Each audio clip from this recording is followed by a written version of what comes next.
Doctor Mohammad Yunus কি জাতিসংঘের পরবর্তী মহাসচিব? কে বা কারা জাতিসংঘের মহাসচিব পদে ডক্টর মোহাম্মদ ইউনূসের নাম প্রস্তাব করেছে? এ ধরনের সংবাদ আদৌ কি সত্য?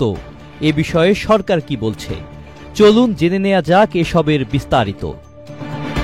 জাতিসংঘের বর্তমান মহাসচিব অ্যান্তোনিও গুতেরেসের মেয়াদ শেষ হবে ২০২৬ সালের ৩১শে ডিসেম্বর। এরই মধ্যে সংস্থাটির পরবর্তী মহাসচিব কে হবেন তা নিয়ে আলোচনা শুরু হয়ে গেছে। এখন পর্যন্ত জোরালোভাবে ৩ জন প্রার্থীর নাম আলোচনায় আছে।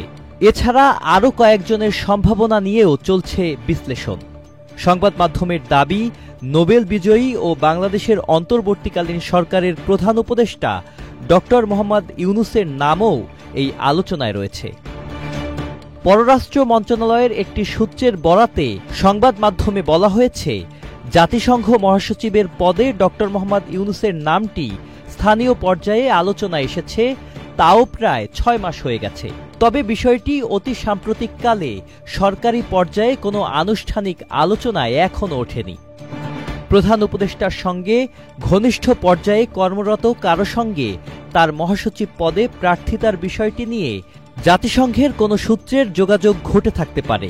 এছাড়া জাতিসংঘের সর্বশেষ সাধারণ পরিষদের সভায় গুতেরেসের সঙ্গে প্রধান উপদেষ্টার সাক্ষাৎও হয়েছে, যদিও সেই সাক্ষাতে মহাসচিব পদ নিয়ে কোনো ধরনের আলোচনা হয়েছে কিনা তা নিশ্চিত নয়। প্রতিবেদনে আরও বলা হয়, এ বিষয়টি অনেকদিন আগে থেকেই আলোচনায় আছে। প্রতিবার বিভিন্ন মহাদেশ থেকে মহাসচিব নির্বাচিত হয়ে থাকেন। সে হিসেবে এশিয়া হয়ে পদটি বর্তমানে ইউরোপে রয়েছে, তাই আগামীতে সম্ভাবনা আছে আফ্রিকা মহাদেশ থেকে মহাসচিব নির্বাচিত হওয়ার। তবে কখনো কখনো জাতিসংঘ প্রয়োজন অনুযায়ী প্রচলিত রীতির বাইরে গিয়েও এটি করে থাকে। স্থানীয় পর্যায়ে নতুন মহাসচিব হিসেবে প্রধান উপদেষ্টার কথা শোনা গেলেও এর কোনো বাস্তবতা এখন পর্যন্ত জানা নেই। তবে প্রধান উপদেষ্টার কার্যালয় বলছে, জাতিসংঘ মহাসচিব পদে তার প্রার্থী হওয়ার বিষয়টি রিউমার। পররাষ্ট্র মন্ত্রণালয় সূত্র জানিয়েছে, এ বিষয়ে আনুষ্ঠানিক কিছু না থাকলেও শক্তিশালী প্রার্থী হিসেবে ডক্টর মোহাম্মদ ইউনূসের নাম আলোচনায় থাকার বিষয়টি পুরনো এবং তার নাম আলোচনায় আসা অস্বাভাবিক নয়। মহাসচিব নির্বাচন প্রক্রিয়াটি জাতিসংঘের চার্টারে ৯৭ অনুচ্ছেদে অনুযায়ী পরিচালিত হয়। জাতিসংঘ নিরাপত্তা পরিষদের সুপারিশের ভিত্তিতে মহাসচিব নিয়োগ দেয় সাধারণ পরিষদ। জাতিসংঘের সদস্য রাষ্ট্রগুলো মহাসচিব পদের জন্য প্রার্থী মনোনয়ন করতে পারে। প্রার্থীর নাম সাধারণ পরিষদের সভাপতি ও নিরাপত্তা পরিষদের সভাপতির কাছে একটি চিঠির মাধ্যমে পাঠানো হয়। নিরাপত্তা পরিষদের সুপারিশও এক্ষেত্রে উল্লেখযোগ্য।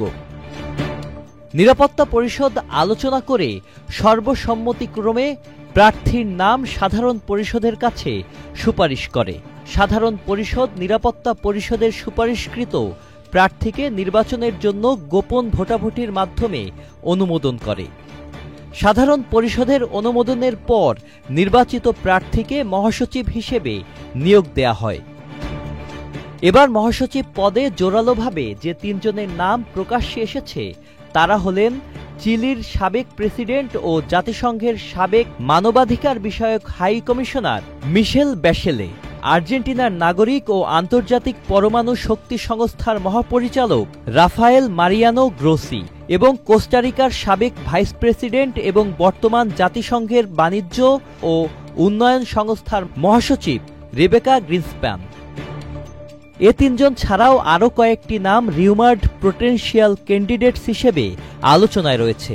এ তালিকায় এখন পর্যন্ত নোবেল জয়ী ও বাংলাদেশের প্রধান উপদেষ্টা ডক্টর মোহাম্মদ ইউনূসের নাম উল্লেখ না থাকলেও দেশের অভ্যন্তরীণ কয়েকটি সূত্রের বরাতে সংবাদ মাধ্যমে বলা হচ্ছে, মহাসচিব প্রার্থী হিসেবে ডক্টর ইউনূসের নাম আলোচনায় থাকার বিষয়টি বেশ পুরনো।